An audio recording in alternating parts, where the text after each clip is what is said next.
Dip insights आम previous class रे आलोचना करथिले फोटोसिंथेसिस विषय किछि जिंस आम जानिथिले वर्तमान आम जानिबा कि सबुज उद्भिद माने किभଳି भाबरे आलोक श्लेषण प्रक्रिया करथन।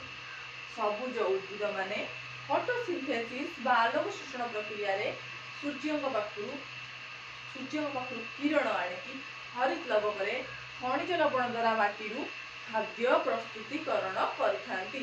आर प्रोसीजर विषय आर संकेत विषय आमे विशद आलोचना करियो। देखो light reaction out dark reaction photosynthesis सबुज उद्भिद मान पाखरे दुई प्रकार प्रक्रिया हुए। फर्स्ट वन इज आलोक प्रक्रिया, देन सेकंड वन इज अंधकार प्रक्रिया माने कि light reaction and dark reaction. तो आर जो सिंबल रही प्रथम संकेत गुड़ी आम मन रखा निहाती आवश्यक।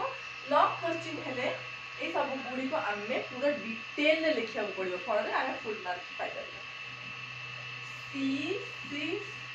C6C2O प्लस 12H2O तापर कोन रहउची आलोक शक्ति डिवाइडेड बाय क्लोरोफिल।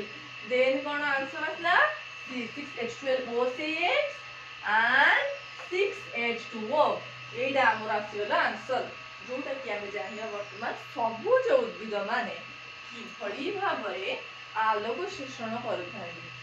तो एते की कांसेप्ट आपन पूरा पूरी क्लियर हे गेला। आपन नोट रे लिखि दियो, खातारे स्क्रीनशॉट लेकिना आपु लिखि दियंतु खातारे। एवं नेक्स्ट क्लास रे आमे माने आलोचना करिबा कि सबुज उद्भिद माने किभଳି भाबरे आलोक शोषण प्रक्रिया संपादन करथांती। हम चैनल डिप इनसाइट्स को लाइक एंड सब्सक्राइब करें। Thank you.